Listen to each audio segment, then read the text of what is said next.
بسم الله الرحمن الرحيم. الرحمن علم القرآن.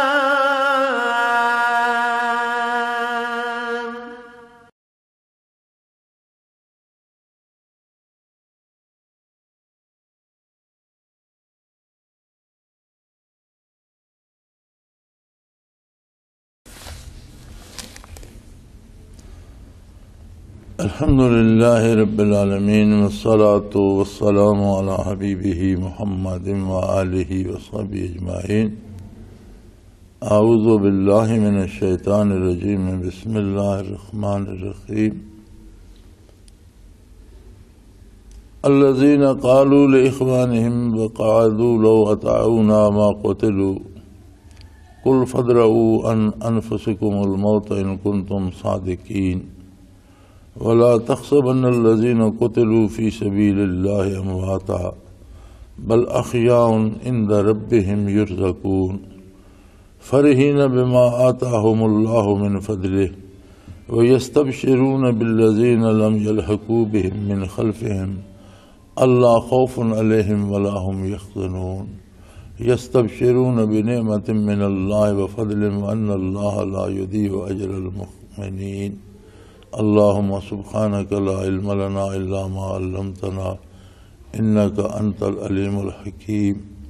مولاي صل وسلم دائما أبدا على حبيبك خير الخلق كلهم.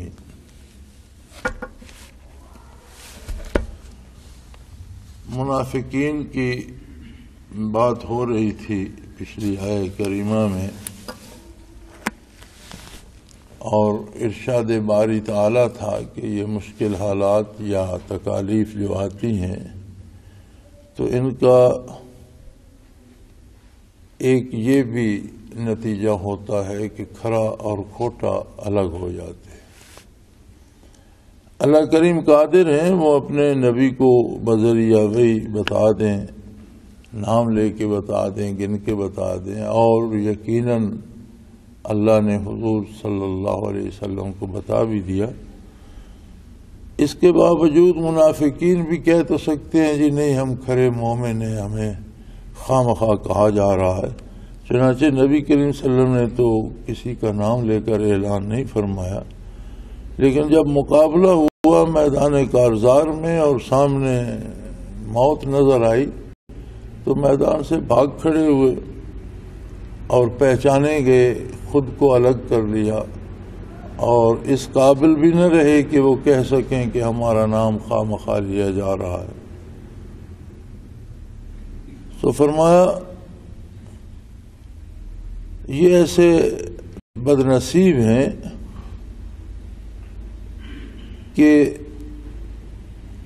اپنے بھائیوں کی نسبت یا اپنے رشتہ داروں دوستوں کو کہتے ہیں کہ اگر تم بیٹھے رہتے اور ہماری بات سنتے، جہاد میں شریک نہ ہوتے، حضور اکرم صلی اللہ علیہ وآلہ وسلم کے ساتھ میدان کارزار میں نہ جاتے، لو اطاعونا ما قتلوا، اگر ہماری بات مانتے تو تم قتل نہ ہوتے، تم تو گئے اور مارے گئے، اور ہم تو پہلے کہہ رہے تھے کہ یہ اس لشکر کے ساتھ لڑنا یہ جنگ نہیں، خودکشی ہے، اپنے آپ کو مارنا ہے۔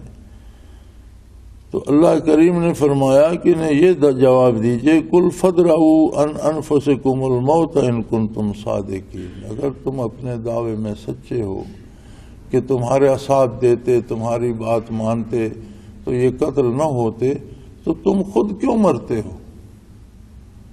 آخر تم میں سے بھی تو کوئی نہ کوئی موت کی نظر ہو رہا ہے، اور تم بھی تو مر رہے ہو۔ جو جنگ میں نہیں جاتے کیا وہ نہیں مرتے؟ تو تم کیوں مر رہے ہو؟ اپنے آپ سے، اپنی جان سے تو موت کو دور کرو، اپنے آپ کو تو موت سے بچاؤ۔ اگر تم اپنے دعوے میں سچے ہو تو پھر تو تمہیں نہیں مرنا چاہیے، لیکن مر تو تم بھی رہے ہو۔ دراصل فلسفہ موت و حیات جو ہے بات اس پہ ہو رہی ہے۔ موت کیا ہے؟ عام آدمی کی نظر میں یا جو عام ایک رویہ ہے وہ یہ ہے کہ موت شاید کوئی خاتمہ ہے زندگی کا اور بات ختم ہو گئی. موت زندگی کا خاتمہ نہیں ہے. زندگی کے مختلف حصے ہیں کہ ارواح تو ازل میں بن گئیں اور عالم امر میں زندہ ہیں. زندگی کا ایک حصہ ہے. شکم مادر میں منتقل ہوتی ہے روح، تو جتنا عرصہ ماں کے پیٹ میں رہتی ہے وہ بھی زندگی کا ایک حصہ ہے. وہ غذا کھاتی ہے، وجود بڑھتا رہتا ہے. دنیا میں پیدا ہوتے ہیں تو یہ بھی زندگی کا ایک اس سے اگلا حصہ ہے. دنیا سے عالم برزخ میں جاتے ہیں تو یہ ایک اور حصہ شروع ہو جاتا ہے زندگی کا. پھر میدان حشر میں ساری خلق خدا جمع ہوگی. عرصہ محشر بھی زندگی کے حصوں میں سے ایک حصہ ہے. پھر وہاں جب فیصلہ ہوگا، اہل جنت جنت میں جائیں گے، اہل نار دوزخ میں جائیں گے، تو حقیقی زندگی وہاں سے شروع ہوگی جو کبھی ختم نہ ہوگی. یہ زندگی کی منزل ہے اور اس سے کسی کو مفر نہیں. کوئی مومن ہے یا کافر، کوئی نیک ہے یا بدکار، کوئی پڑھا لکھا ہے یا ان پڑھ، اسے زندگی کے ان مراحل سے گزرنا ہے. اب اگر کوئی کہتا ہے کہ جہاد پہ جاتے ہو اور مارے جاؤ گے، تو جو جہاد پہ نہیں جاتے کیا وہ موت سے دوچار نہیں ہوتے؟ جو زندگی کے ان تمام مراحل کو سمجھ کر اگلے مرحلے کی تیاری کرتے ہیں، اللہ جل شانہ اور اس کے حبیب کی اطاعت کرتے ہیں خلوص دل کے ساتھ، صدق دل کے ساتھ، تو ان کے لیے موت یا مابعد الموت یا برزخ یا میدان حشر کوئی مسئلہ نہیں ہے، بلکہ وہ زندگی میں بھی محترم ہوتے ہیں. انہیں اللہ کی طرف سے عزت نصیب ہوتی ہے، احترام نصیب ہوتا ہے. ان کی موت بھی آبرومندانہ ہوتی ہے. برزخ میں بھی وہ انہیں خوشی اور مسرت نصیب ہوتی ہے. میدان حشر میں بھی انہیں حضور نبی کریم صلی اللہ علیہ وآلہ وسلم کے لوائے حمد کے زیر سایہ جگہ نصیب ہوگی اور جنت میں داخلہ نصیب ہوگا اور ہمیشہ ہمیشہ کی امن اور خوشی اور مسرت نصیب ہوگی. لیکن جو زندگی میں اطاعت الہی سے یا ایمان باللہ سے یا نبی کریم صلی اللہ علیہ وسلم کی اطاعت سے محروم رہتے ہیں، وہ اپنے کیے کا انجام پاتے ہیں. اب ان کے لیے جو دشواریاں، جو مصائب ہیں، وہ زندگی میں بھی بن جاتے ہیں. اور یہ کوئی عجیب بات نہیں. کوئی بدکار دنیا میں بھی پرسکون نہیں رہ سکتا. موت اور اسے بے آبرو کر دیتی ہے، اور مرنے کے بعد برزخ کے عذاب اور قبر کے عذاب الگ ہوتے ہیں. پھر اس کے بعد میدان حشر کی رسوائی اور اس کے بعد جہنم کے عذاب. اللہ اس سے پناہ میں رکھے اور ہر مسلمان کو حقیقی ایمان عطا فرمائے. ایمان کیا ہے؟ ایمان نام ہے نبی کریم صلی اللہ علیہ وسلم پر اعتبار کرنے کا، اعتماد کرنے کا. اس یقین کا نام ایمان ہے کہ حضور نے جو فرمایا ہے وہ سچ ہے. آپ نے فرمایا میں اللہ کا رسول ہوں، یہ سچ ہے. آپ نے فرمایا اللہ واحد ہے، لا شریک ہے، سچ ہے. آپ نے فرمایا قیامت ہے، سچ ہے. آپ نے فرمایا عذاب و ثواب ہے، سچ ہے. اور آپ نے فرمایا کہ یہ کرو اور اس کام سے رک جاؤ، یہ بھی سچ ہے. یہ سچ ثابت کرنا پڑے گا، تب پتہ چلے گا کہ ہمیں حضور پر اعتماد ہے. دعویٰ تو ہر ایک کا ہے کہ مجھے نبی کریم صلی اللہ علیہ وسلم پر اعتماد ہے، لیکن اس دعوے کا پتہ تب چلتا ہے کہ جب حضور فرماتے ہیں اس دروازے سے مت نکلو، اس دروازے سے نکلو. تو ہم یہ دروازہ چھوڑ دیتے ہیں، اس سے نکلتے ہیں، تو پتہ چلتا ہے کہ ہمیں حضور کی بات پر اعتماد ہے، اس دروازے سے نکلنا ہمارے لیے یقیناً نقصان دہ ہے، تب حضور نے روک دیا، اور جہاں سے گزرنے کا حکم دیا ہے وہ یقیناً ہمارے لیے امن کی جگہ ہے۔ لیکن ہم اگر حضور کے حکم کے خلاف کرتے ہیں تو ہم کہتے ہیں کہ ہمیں حضور پر اعتماد ہے، لیکن اندر سے ہم مانتے نہیں۔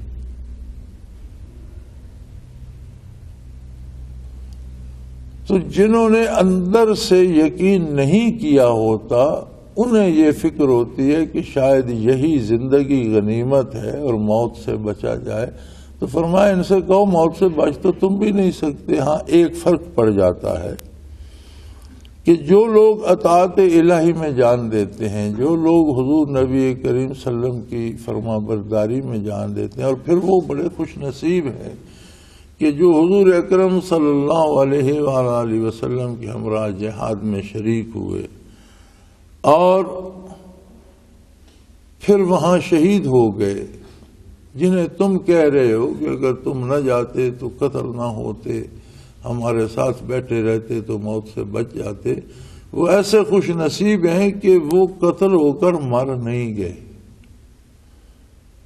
یعنی یہ فلسفہ حیات وہاں جا کر، کارگہ الفت میں جا کر شہید ہونے سے، اللہ کی راہ میں جان دینے سے، یہ فلسفہ اس طرح بدل جاتا ہے کہ وَلَا تَحْسَبَنَّ الَّذِينَ قُتِلُوا فِي سَبِيلِ اللَّهِ أَمْوَاتًا، جو اللہ کی راہ میں قتل ہوتا ہے اس کے بارے یہ سوچو بھی نہیں کہ وہ مر گیا۔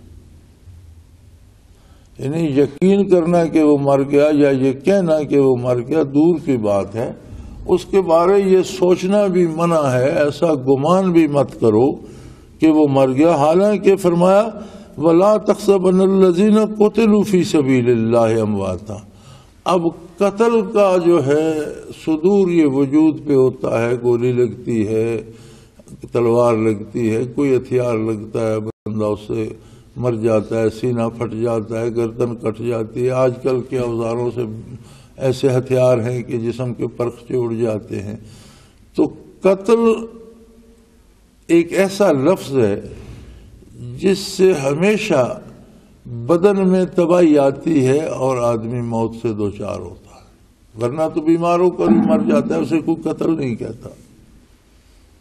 ہارٹ اٹیک ہوتا ہے، مر جاتا ہے، اسے کوئی قتل نہیں کہتا۔ جسے ہمیشہ جس کے جسمانی ساخت کو تباہ کیا جائے، گلا دبا کر مار دو، سانس روک کر مار دو، گولی مار کر مار دو، تلوار سے مارا گیا، تو قتل کا فعل جو ہے وہ جسم کی تباہی کا نتیجہ ہوتا ہے۔ یہاں فرمایا کہ جسم کے پرخچے اڑ گئے، قتل ہو گیا، لیکن وہ مرا نہیں، اسے مردہ نہ کہو، تو مرا نہیں بار الہ، تو کیا ہے فرمایا بل احیاء عند ربہم، وہ اپنے اللہ کے پاس پہنچ گیا اور زندہ ہے۔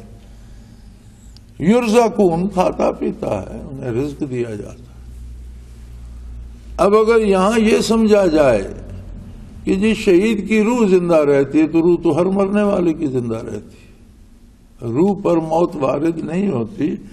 موت نام ہے اس بدن اور روح کے تعلق کو توڑ دینے کا۔ بدن سے روح الگ کر لی جاتی ہے، لیکن موت روح پر تو وارد نہیں ہوتی، روح تو زندہ رہتی ہے۔ روح تو کافر کی بھی زندہ رہتی ہے، وہ عذاب میں رہتی ہے، یہ جہاں رہتی ہے۔ تو اگر یہ مانا جائے کہ شہید کی صرف روح زندہ رہتی ہے، تو پھر کیا فرق ہے شہید میں اور غیر شہید میں، یا شہید میں اور ایک کافر میں کیا فرق ہے؟ اگر شہید کو رب العالمین نے زندہ ماننے کا حکم دیا تو اس کا مطلب یہ ہے کہ اس کی روح کا تعلق اس کے بدن سے بھی اتنا مضبوط ہوتا ہے، اس دنیا سے وہ چلا جاتا ہے، قتل ہو گیا، اس دنیا کے احکام گرمی سردی موسم اس پہ وارد نہیں ہوتے، اس دنیا کی غذا نہیں کھاتا، عالم برزخ میں چلا گیا، لیکن روح کا تعلق بدن سے اتنا مضبوط رہتا ہے کہ شہداء کے بدن نہ گلتے ہیں، نہ سڑتے ہیں، نہ پرانے ہوتے ہیں۔ جس طرح روح بدن میں موجود رہتی ہے تو بدن سلامت رہتا ہے، اسی طرح شہداء کے بدن بھی سلامت رہتے ہیں۔ اور اس پر اتنی تاریخی شہادتیں موجود ہیں. ہمارا تو ایمان ہے، جب اللہ نے حکم دے دیا، اللہ نے بتا دیا تو ایمان ہے، یقین ہے. لیکن تاریخی شہادتیں بھی اس پر اتنی موجود ہیں کہ صدیوں بعد بھی شہداء کے وجود جب قبروں سے نکالے گئے تو وہ تر و تازہ تھے. اور ایک نہیں، اس پہ سینکڑوں شہادتیں، ہزاروں شہادتیں موجود ہیں. تو فرمایا وَلَا تَحْسَبَنَّ الَّذِينَ قُتِلُوا فِي سَبِيلِ اللَّهِ أَمْوَاتًا، جو اللہ کی راہ میں شہید ہو گئے انہیں مردہ نہ سمجھو، اور اس بات کا دکھ نہ کرو کہ میرا بھائی وہ مارا نہیں گیا. جو شہید ہوا اور اللہ کی راہ میں اسے موت آئی، احیاء، وہ زندہ ہیں اپنے رب کے پاس، یرزقون، رزق دیے جاتے ہیں، کھاتے پیتے ہیں. فرحین بما آتاہم اللہ من فضل، اور اللہ نے جو ان پر انعامات کیے ہیں اس سے بہت خوش ہوتے ہیں. وَيَسْتَبْشِرُونَ بِالَّذِينَ لَمْ يَلْحَقُوا بِهِم مِّن خَلْفِهِمْ، اور جو لوگ پیچھے دنیا میں رہ گئے وہ ان کے لیے بھی تمنا رکھتے ہیں کہ اللہ انہیں بھی اس سعادت سے سرفراز کرے، وہ بھی شہید ہوں اور اس دائمی زندگی کی لذتوں کو اللہ ان کے لیے بھی عام کر دے. ان کی تمنا تو یہ، تمہیں منافقین تو کہہ رہے ہو کاش وہ مارا نہ جاتا، اور وہ کہہ رہے ہیں کہ کاش اللہ تمہیں بھی نور ایمان دے اور تم بھی فدا ہو جاؤ اللہ کے دین پر، اللہ کے رسول کے حکم پر، حضور کی اتباع میں، اور اللہ تم پر بھی یہ مہربانی فرمائے. لا خوف علیہم ولا هم یحزنون، شہداء کے لیے نہ خوف ہوتا ہے اور نہ کوئی دکھ ہوتا ہے، نہ انہیں گزری ہوئی بات کا دکھ ہوتا ہے، نہ آئندہ سے خوف ہوتا ہے، بلکہ یستبشرون بنعمت من اللہ وفضل وان اللہ لا یضیع اجر المؤمنین، بلکہ وہ خوش ہوتے ہیں اللہ کے انعامات سے اور اس کی مہربانیوں سے، اور اللہ ایمان والوں کا اجر ضائع نہیں فرماتا. ایک فلسفہ ہی نیا دے دیا قرآن حکیم نے شہادت کا.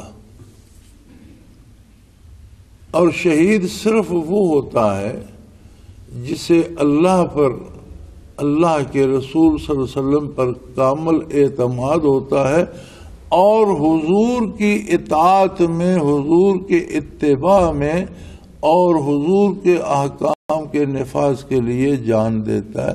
ہر مرنے والا شہید نہیں ہوتا. شہید وہ ہوتا ہے جو حضور صلی اللہ علیہ وسلم کی اطاعت میں جان دیتا ہے. تو یہاں تو اب یہ عالم ہے کہ ضیاء الحق مرحوم نے جب وہ حکمران تھے تو اندرا گاندھی نے سکھوں پر فوج کشی کی اور ان کا جو گولڈن ٹیمپل ہے اس پہ چڑھائی ہوئی اور بہت سے سکھ مارے گئے. کافر کے لیے شہید کا لفظ استعمال کرنا جرم ہے، مذاق ہے شہادت کا اور توہین ہے شہادت کی. اب وہ ہندوؤں نے ایسا اپنایا کہ اب ان کا کوئی مارا جائے تو وہ کہتے ہیں جو لڑائی میں مارے گئے، سیاچین وغیرہ پہ مارے گئے، تو آپ ان کی خبریں سنیں تو وہ ان سب کو شہید کہتے ہیں. حالانکہ ان کے ہاں شہادت کا یا حیات بعد الموت کا کوئی تصور ہی نہیں. ان کا تصور تو یہ ہے کہ جو مرتا ہے پھر کسی نہ کسی شکل میں دنیا میں پیدا ہو جاتا ہے. اگر اس کے اعمال اچھے ہوتے ہیں تو کسی امیر کے گھر پیدا ہو جاتا ہے، اور برے اعمال ہوتے ہیں تو کسی جانور کی شکل میں، کتے گدے چوہے کی شکل میں پیدا ہو جاتا ہے. پھر ایک عقیدہ ان کا یہ بھی ہے کہ کچھ روحیں جو ہیں وہ مرنے کے بعد چوہوں کی شکل میں رہتی ہیں جب تک انہیں دنیا میں بھیجا نہیں جاتا. تو کچھ عرصہ انہیں تو چوہوں کے ایسے مندر بنے ہوئے ہیں جن میں لاکھوں چوہے دودھ پی رہے ہیں، پل رہے ہیں. تو وہ سمجھتے ہیں کہ یہ ہمارے مرنے والوں کی روحیں ہیں جو ان چوہوں میں پھر رہی ہیں اور پھر انہیں دنیا پہ بھیجا جائے گا. وہ آخرت کے، قیامت کے، جنت دوزخ کے قائل نہیں، بلکہ وہ اواگون یعنی ریکارنیشن، یعنی بار بار پیدا ہونے کا عقیدہ ہے ان کا، کہ پھر بندہ اسی دنیا میں آتا ہے اور پھر مرتا ہے، پھر واپس اسی دنیا. تو اس میں شہادت کا کیا مطلب ہوا؟ یعنی وہاں تو کوئی تصور ہی نہیں ان کے پاس. یہ تو عقیدہ ہی اسلام کا ہے. اور اب جب دو مسلمان آپس میں لڑ پڑتے ہیں تو اب نیا مسئلہ کھڑا ہو جاتا ہے کہ ان دونوں میں شہید کون ہے. جیسے آج کل ہماری فوج بھی لڑ رہی ہے اور اس کے ساتھ سول کے لوگ بھی لڑ رہے ہیں، نمازیں وہ بھی پڑھتے ہیں، نمازیں وہ بھی پڑھتے ہیں، کلمہ وہ بھی پڑھتے ہیں، کلمہ وہ بھی پڑھتے ہیں، تو ایک دوسرے کو مار بھی رہے ہیں. فوجی کہتے ہیں فوجی شہید ہو گئے، اور اتنے جو تھے تخریب کار یا انہیں کچھ عسکریت پسند یا دہشت گرد یا جو نام بھی دیں وہ ہلاک ہو گئے. ان سے پوچھو تو وہ کہتے ہیں ہمارے اتنے شہید ہو گئے اور اتنے فوجی مارے گئے، ہلاک ہو گئے. اب اس کا فیصلہ کون کرے گا؟ اس کا فیصلہ وہی کرے گا جس کی عدالت میں جائیں گے کہ کون اس کی ذات کے لیے، اس کے دین کے نفاذ کے لیے، حق کے نفاذ کے لیے، کون اتباع رسالت کے لیے اور حضور صلی اللہ علیہ وسلم کا حکم مانتے ہوئے خلوص دل کے ساتھ لڑ کر موت سے ہمکنار ہوا اور شہید ہوا، اور کون محض افراتفری میں مارا گیا جسے نہ کوئی دین سے غرض ہے، نہ حق سے، نہ سچائی سے. تو ویسے سادہ سا ایک اصول بھی ہے کہ شہادت ہوتی ہے ظلم کے خلاف لڑنے میں، عدل کے نفاذ کے لیے. مظلوم شہید ہوتا ہے جو حق کی اطاعت کے لیے لڑ رہا ہے، اور جو کفر کی یا بے دینی کی ترویج کے لیے یا بے حیائی کی ترویج کے لیے لڑ رہا ہے، اس نے شہید کیا ہونا. میرے خیال میں یہ فیصلہ بڑا اچھا ہو جاتا ہے میدان کربلا میں کہ دونوں طرف لڑنے والے کلمہ گو تھے. ایک طبقے کو ہم شہید کہتے ہیں، ایک فوج کو، ایک طرف کے شہداء کو شہید کہتے ہیں، دوسری طرف کے مرنے والوں کو کوئی شہید نہیں کہتا، حالانکہ وہ بھی کلمہ پڑھتے تھے، وہ بھی مسلمان تھے. تو دو مسلمان قوتیں جب ٹکراتی ہیں تو پھر شہید کسے کہا جائے؟ جو حق پر ہے، جو اللہ کے دین پر ہے، جو دین کے نفاذ کے لیے، جو حق کے زندہ کرنے کے لیے اور جو حق کو قائم کرنے کے لیے لڑتا ہے، مارا جاتا ہے، تو وہ شہید ہے. خیر یہ تو ایک ضمنی بات آ گئی. یہاں موت کی جو فلسفی تھی وہ قرآن حکیم نے بیان کر دی کہ ہر مرنے والا مر نہیں جاتا. موت زندگی کا خاتمہ نہیں ہے. موت کو سمجھا ہے غافل اختتام زندگی، اور ہے یہ شام زندگی صبح دوام زندگی. یعنی موت زندگی کا خاتمہ نہیں ہے. جب آپ مرتے ہیں تو ایک نئی صبح زندگی کی طلوع ہو جاتی ہے جو دائمی زندگی ہے، جسے ختم ہونا ہی نہیں. اس کے بعد پھر کبھی کوئی نہیں مرے گا. موت کو موت آئے گی، پھر مرنے والوں کو موت نہیں آئے گی. خصوصاً انسانوں کی بات ہو رہی ہے تو انسانی روح جو ہے یہ عالم خلق سے نہیں ہے. وجود اس کا عالم خلق سے ہے، روح اس کی عالم امر سے متعلق ہے. قل الروح من امر ربی، امر صفت ہے باری تعالیٰ کی. تو اوصاف باری پہ تو موت نہیں آتی. اب روح اگر اوصاف باری تعالیٰ میں سے ہے تو اس پہ تو موت نہیں آئے گی. موت خلق پہ آتی ہے. موت خود مخلوق ہے. الذی خلق الموت والحیات، موت خود مخلوق ہے، غیر مخلوق کو وہ احاطے میں نہیں لے سکتی. تو موت بدن سے روح کا رشتہ توڑ دینے کا نام ہے، لیکن جو شہید ہوتے ہیں ان کا رشتہ عام آدمی کی طرح توڑا نہیں جاتا، بلکہ وہ زندہ رہتے ہیں. اور روح کا رشتہ بدن سے بھی ایسا رہتا ہے کہ بدن بھی ہمیشہ قیامت تک تر و تازہ رہتا ہے، تر و تازہ رہے گا. اور پھر شہادت جو ہے وہ عند اللہ اتنی عظیم نعمت ہے کہ ان کے لیے موت کوئی شدت یا سختی نہیں لاتی، بلکہ ان کا بڑا پرجوش استقبال کیا جاتا ہے. اور ان کے بارے یہ سوچنا بھی حرام ہے. وَلَا تَحْسَبَنَّ الَّذِينَ قُتِلُوا فِي سَبِيلِ اللَّهِ أَمْوَاتًا، اللہ کی راہ میں جو قتل ہوئے ان کے بارے ایسا سوچو بھی نہیں کہ وہ مر گئے. بل احیاء عند ربهم يرزقون، وہ زندہ ہیں اور اپنے رب سے رزق پاتے ہیں، کھاتے پیتے ہیں، اللہ کی نعمتیں انہیں حاصل ہیں. اور فرحین بما آتاہم اللہ، اللہ تعالیٰ جو انہیں رزق دیتے ہیں، جو نعمتیں دیتے ہیں، اس سے بڑے خوش ہوتے ہیں اور اس کے انعامات سے بڑے خوش ہوتے ہیں. اور یستبشرون بالذین لم یلحقوا بہم من خلفہم، جو ان کے پیچھے رہ گئے ہیں، ان کے دوست، ان کے عزیز و اقارب، ان کے بھائی، وہ تو ان کے لیے بھی تمنا کرتے ہیں کہ اللہ انہیں بھی شہادت سے نواز، کہ انہیں بھی یہ نعمت نصیب ہو، یہ عزت نصیب ہو، یہ احترام نصیب ہو، اور اللہ کے نزدیک ان کی بھی قدر و منزلت ہو. لا خوف علیہم ولا هم یحزنون، کوئی انہیں نہ خوف ہوتا ہے آئندہ کا، نہ گزشتہ کا کوئی دکھ ہوتا ہے. اب اگر شہید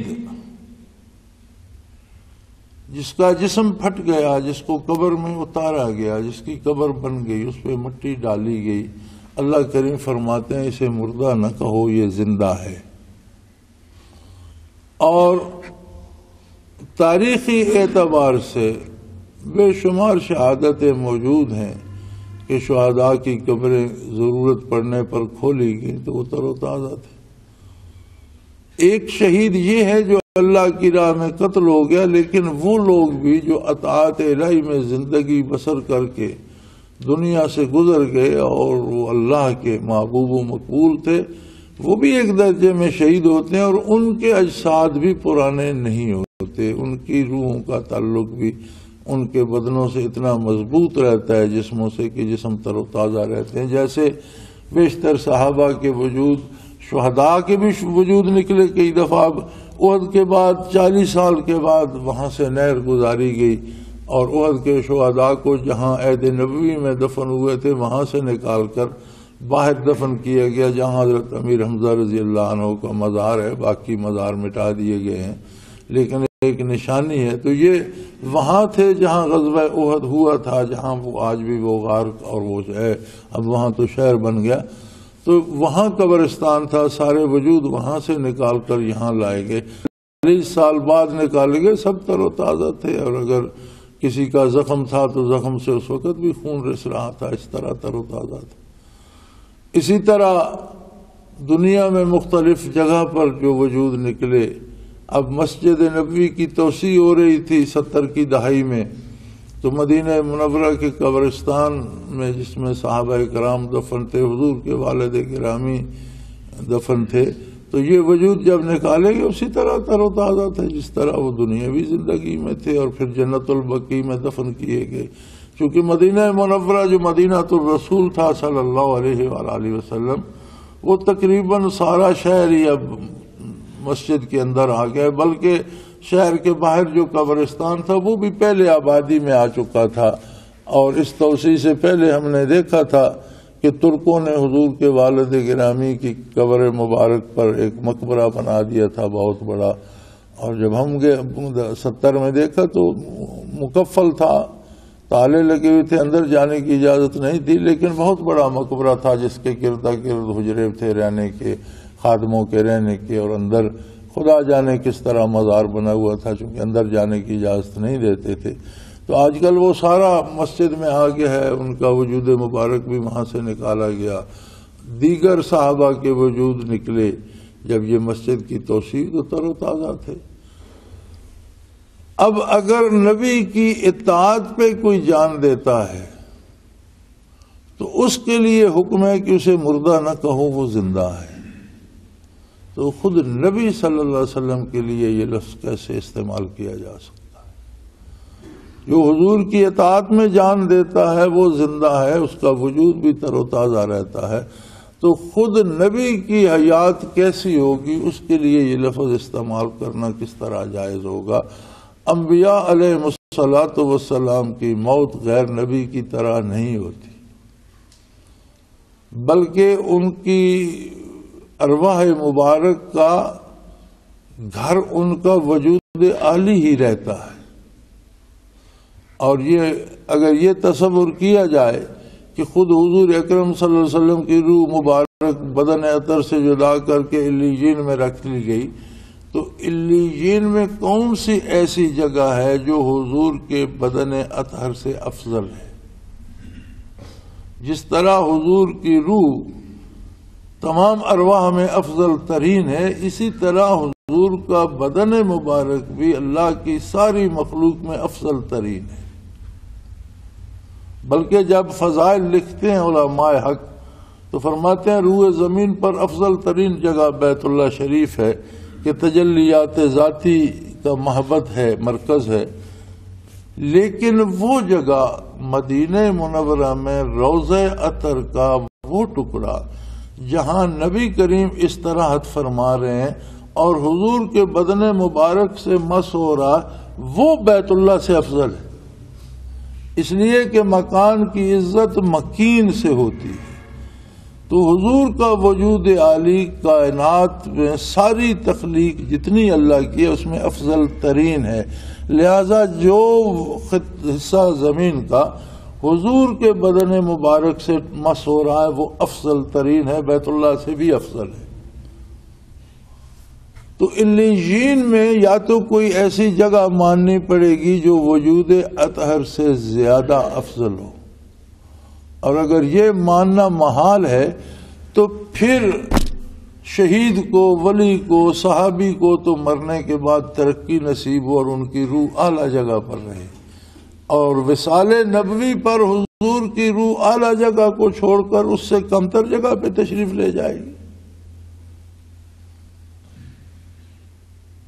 یہ فلسفی اس طرح سے ہے کہ حضور کا دنیا سے انتقال ہوا، اس عالم کے ساتھ جو مادی رشتہ حضور کا تھا وہ منقطع ہوا، حضور برزخ میں جلوہ افروز ہوئے، لیکن آپ پر اس طرح موت وارد نہیں ہوئی جس طرح ماں و شما پہ وارد ہوتی ہے۔ جس طرح اس دنیا میں جلوہ افروز تھے اسی طرح برزخ میں جلوہ افروز ہیں، اور جو ادب حیات دنیاوی میں بارگاہ نبوی کا تھا آج بھی روضہ اطہر کا وہی ادب ہے، اور وہاں آواز بلند کرنا حرام ہے، بے ادبی کرنا، توہین کرنا کفر کے زمرے میں آتا ہے۔ آج بھی روضہ اطہر پہ حاضر ہو کر اسی ادب و اسی احترام سے سلام پیش کیا جاتا ہے۔ تو فرمایا یہ لوگ یستبشرون بنعمت من اللہ وفضل من اللہ لا یضیع اجر المؤمنین، یہ جو لوگ اللہ کی اطاعت کرتے ہیں، رسول اللہ صلی اللہ علیہ وسلم کی اطاعت کرتے ہیں، خلوص دل سے کرتے ہیں، اللہ ان پر بہت مہربانیاں فرماتا ہے، اور اللہ ایمان داروں کا، یقین رکھنے والوں کا اجر ضائع نہیں فرماتا۔ وآخر دعوانا ان الحمدللہ رب العالمین۔ اللہ اللہ اللہ اللہ اللہ اللہ اللہ اللہ۔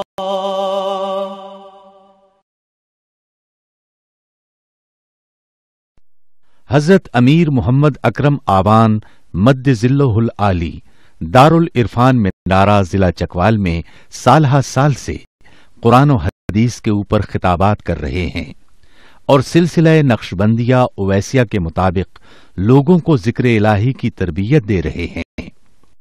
وہ قرآن پاک کی تفسیر ترتیب وار بیان کر رہے ہیں۔ تفسیر قرآن کو وہ موجودہ ملکی اور بین الاقوامی حالات کے مطابق بیان کرتے ہیں۔ موٹر وے سے کلر کہار کے انٹرچینج سے نکلتے ہوئے، کلر کہار کی جھیل سے ہوتے ہوئے، میانی، بوچھال اور نور پور سے گزرتے ہوئے دارالعرفان منارہ پہنچ سکتے ہیں۔ حضرت امیر محمد اکرم آوان نے بچیوں اور بچوں کی دینی اور دنیاوی تعلیم کے لیے سقارہ اکیڈمی کے نام سے ایک درسگاہ بھی قائم کی ہے، جس کا افتتاح ملک پاکستان کے صدر جنرل محمد ضیاء الحق نے اپنے دست مبارک سے کیا تھا۔ وہ تمام احباب جو اسلام کی طلب رکھتے ہیں ان سے گزارش ہے کہ دارالعرفان منارہ ضلع چکوال میں امیر محمد اکرم آوان صاحب کے خطابات سے مستفید ہوں۔ وہ ہر جمعے کو نماز سے پہلے بیان فرماتے ہیں۔ ہر ماہ کی پہلی اتوار کو ماہانہ اجتماع ہوتا ہے جس میں آپ خصوصی خطاب فرماتے ہیں، اور پاکستان کے چاروں صوبوں سے احباب اس اجتماع میں شرکت کرتے ہیں۔ اس کے علاوہ یہاں سال میں 2 مرکزی اجتماعات بھی ہوتے ہیں، ایک رمضان المبارک میں اعتکاف کا اجتماع اور دوسرا جولائی اور اگست میں 40 دن کا اجتماع ہوتا ہے جس میں روحانی تربیت کی جاتی ہے۔ اپنا خون سیماب دے کر اتنا ہم کر جائیں گے، نام آقا کا چمن میں پھر رقم کر جائیں گے۔